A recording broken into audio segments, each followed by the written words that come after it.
Well, here's how we use the law of sines right here. And I've got this triangle.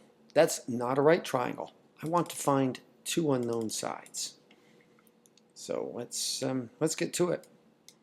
I'll start by writing this equivalent proportion.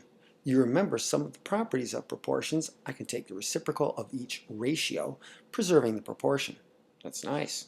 I like it this way because I'm solving for A and C, and I like them in the numerator. So let's get to the easy part. Well, angle C, obviously 66 degrees. You all know that. Now we're going to perform the substitution. I can see here I've taken this ratio, or this proportion, and substituted according values.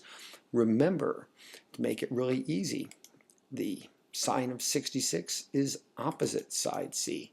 The sine of 85, the opposite side is 9. Again, the numerator, A, is opposite the sine of 29. It's opposite angle. Now, we're just going to set up solving for one at a time. Let's solve for A. I'm going to take this ratio here, and I'll set it equal to this blue one. Got it colored in blue for a reason, because I've got a value here in the numerator and the denominator. And this is a known quantity. Easy to solve now. Multiply both sides of the equation by the sine of 29 degrees, and now your expression looks a lot like this. Pull up your calculator. It's calculator time. Oops, cheating, got an answer in there. Let's just go straight to it here. 9 times, making sure I'm in degree mode here. I've got 29 degrees here. I'll take the sine of that. Notice I still have multiplication in the register. I had equals. That's 9 times the sine, 29 degrees. Now I'll divide by 85, and there's the sine, equals, performing the division, and you can see to the nearest tenth, 4 and 4/10. Let's write that down. Now, let's set up the next one. So, I'm going to take this expression, or ratio, and I'm going to set it equal to this one. Again, my known quantity. Easy.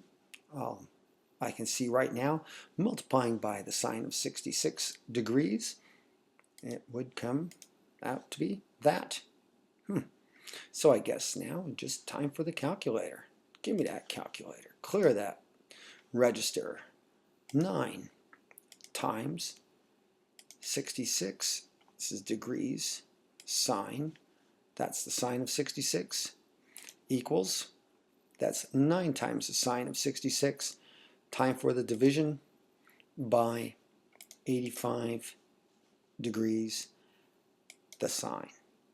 That's the sine of 85, still showing a division there, equals, it looks to me like I'm all the way up to 8 3/10. Write it down, you're done. Well, we have the law of cosines written here, 3 ways to solve for the 3 sides. Let's look at this one. We're going to solve for A. That's the side, of course, over here. By now you should remember in your geometry, A is opposite angle A, side B is opposite side B, and Charlie is opposite angle C. Well, we got all that stuff. So we know any side squared, for example, this one, is equal to the sum of the other 2 sides squared minus twice the product of those 2 sides and the cosine of that opposite angle. Yikes. Good thing we proved that in a different video.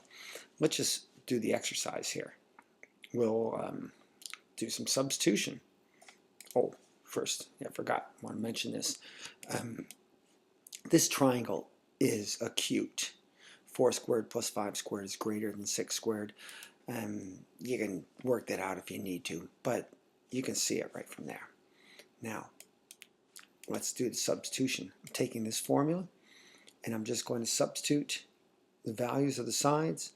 Let's perform the squares, and I'll combine the 25 and the 36, and then subtract them that sum, 61 from both sides of the equation, I've got a negative number there. No problem. I'm dividing a negative by a negative. I like my cosines positive.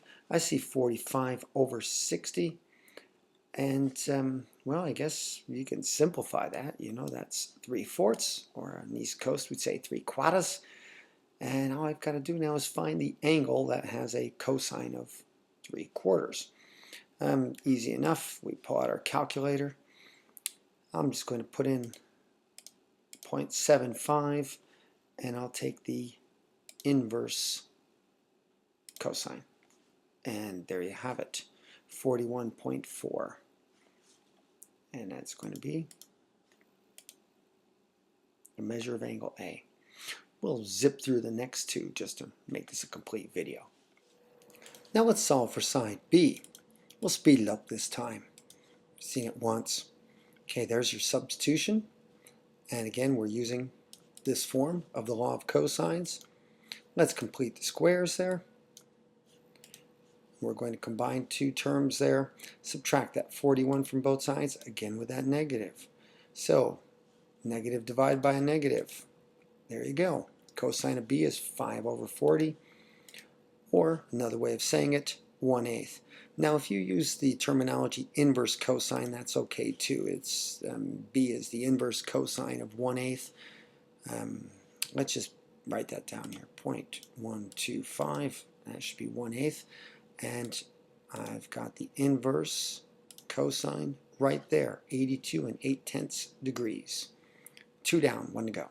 Now our final angle C, let's use our final equation and perform the substitution. Oh, we're getting good at this. Yeah. Square, combine where we can, subtract from both sides, and then we are going to divide, of course. 27 over 48. Let me see. I could factor that down to 9/16. Is that 0.5625? Well, if you don't remember, you just pull out the calculator and you say 9 divided by 16. There you go. That's our familiar decimal. And again, I'm going to take the inverse, already the inverse button there, inverse cosine, making sure I'm in degrees. And it looks like 55 8/10 to the nearest tenth. Let's write it down. 55 8/10. And one final check. Let's just add up all those three measures. Heavens to Murgatroyd, 180 degrees. No rounding errors here. We're done.